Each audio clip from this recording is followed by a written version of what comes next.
شەقامەکانی قەزای چۆمان پڕبوون لە زبڵ و خاشاک بەهۆی ئەوەی ماوەی هەفتەیەکە لەم قەزایە زبڵ کۆنەکراوەتەوە. دیمەنی کەڵەکەبوونی زبڵ لە کۆڕانەکاندا سیمای شاری ناشرین کردووە. کۆمپانیای پاکەرەوەش بەهۆی نەبوونی شوێنی فرێدانی زبڵەوە کارەکانیان ڕاگرتووە. زبڵ و خاشاک شەجی نەشیر ناشیاوە، هەموو تووشی ئەو خەڵکە تووشی نەخۆشەوی. ئەگەر ئەوێش لێ مەرەخینی ئەتوانن جێگایکی ببینەوە بە پارە چاپ بکەن، علاجی لەو خەڵکەی بکەن، نابی ئەو زبڵ و زاڵە لەو بازاڕی بکەویت. شەشی ناشیاوە، شەشی نەشیرنا.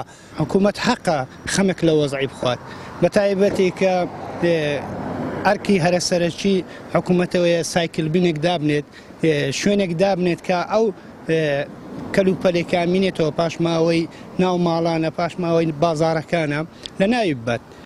کۆمپانیای پاکەرەوە پێشتر زبڵ و خاشاکی قەزای چۆمانیان لە سنووری ناحیەی قەسرێ ژێرخاک دەکرد، بەڵام هاوڵاتیان و ژینگە پارێزانی ناوچەکە ناڕازین و ڕێگە نادەن چیتر خاچی ئەوان بەو زبڵ و خاشاکە پیس بکرێت. بەڵێ دیارە ئێرە شوێنی کۆکردنەوەی زبڵ و خاشاکی سنووری ناحیەی قەسرە. دیارە فترێک بر ئێستا ڕێکەوتن کرابوو کەوە زبڵ و پاشماوەی ناحیەکانی وەرتێ و گەڵاڵە و قەزای چۆمانیش بێتە ئێرانە.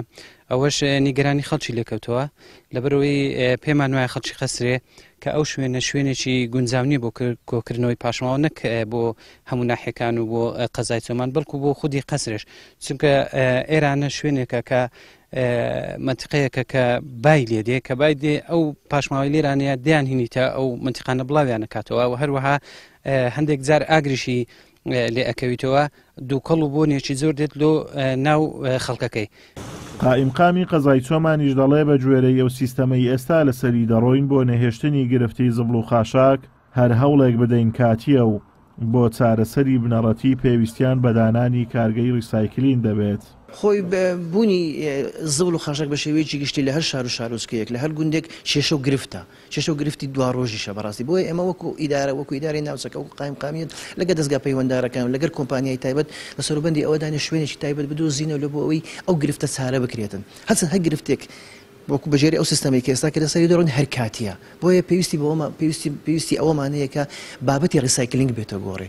ڕیسایکلینگ لە بۆ هەموو شێوەکانی زبڵ بۆ هەموو پاشماوەکان هەش زۆرێک بێتن. بۆیە لەگەر ئیدارەی سەر بۆ خۆی سۆران و لەگەر وەزارەتی شارەوانی پرۆژەیەکی گەورە و زەبەلاحە لە بنسینەوە ئەو کێشە چارەسەر بکاتن، گرفت لە بۆ سروشت و لە بۆ خەڵک و لە بۆ حکوومەت و لە بۆ ئیدارە و شارەوانیەکانیش چارە بکاتن. زبڵ و خاشاک ڕۆژ لە دوای ڕۆژ زیاتر کەڵەکە دەبێت و چارەسەر نەکردنی بە شێوەیەکی زانستیانە هۆکارە بۆ پیسبوونی خاک و ژینگە و لە داهاتووشدا کاریگەریانەرێنیەکانی زیاتر لەسەر ژینگەی کوردستان دەردەکەون. ئازاد و مەراوی کەناڵی ئاسمانی پەیام، قەزای چۆمان.